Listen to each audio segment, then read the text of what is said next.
Hi everyone, welcome to our channel. ఈ వీడియోలో నేను అందరికీ ఉపయోగపడే సింపుల్ ఇంటి చిట్కాలను నేను మీకు షేర్ చేసుకుంటున్నానండి. నా వీడియో కనుక మీరు ఫస్ట్ టైం చూస్తున్నట్టయితే ప్లీజ్ సబ్స్క్రైబ్ చేసుకొని పక్కనే ఉన్న బెల్ ఐకాన్ని ప్రెస్ చేయండి.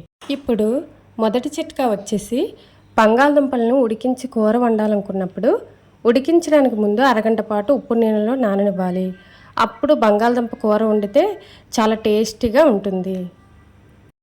మసాలా దినుసులను మసాలాగా మిక్స్ చేసినప్పుడు అవి మెత్తగా అవ్వవు. వాటిని బాగా నానబెట్టి ఆ తర్వాత ఎండబెట్టి మిక్సీ పడితే మెత్తగా అవుతుంది. గ్యాస్ బండపై నూనె మరకలు ఉండి జిడ్డుగా అనిపిస్తే గోధుమ పిండి వేసి రుద్దితే ఆ జిడ్డు అనేది పోతుంది.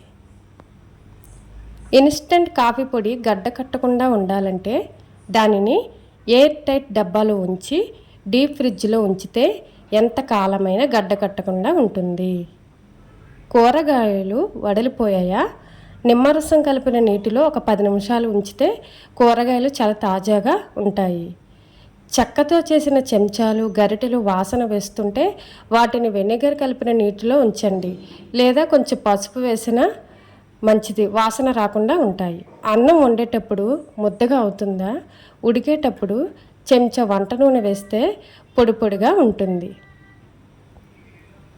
పెనానికి జిడ్డు బాగా పేరుకుపోయి ఎంతకు వదలడం లేదా, పెనాన్ని వేడి నీళ్ళల్లో 2-3 గంటలు ఉంచి తర్వాత నిమ్మ చెక్కతో రుద్దండి, జిడ్డు తొందరగా పోతుంది. అల్లం వెల్లుల్లి ఎక్కువ కాలం నిల్వ ఉండటం లేదా, వాటిని కాగితం కవర్లో వేసి లేదా కాగితంతో పొట్లం కట్టి ఫ్రిడ్జ్లో ఉంచండి.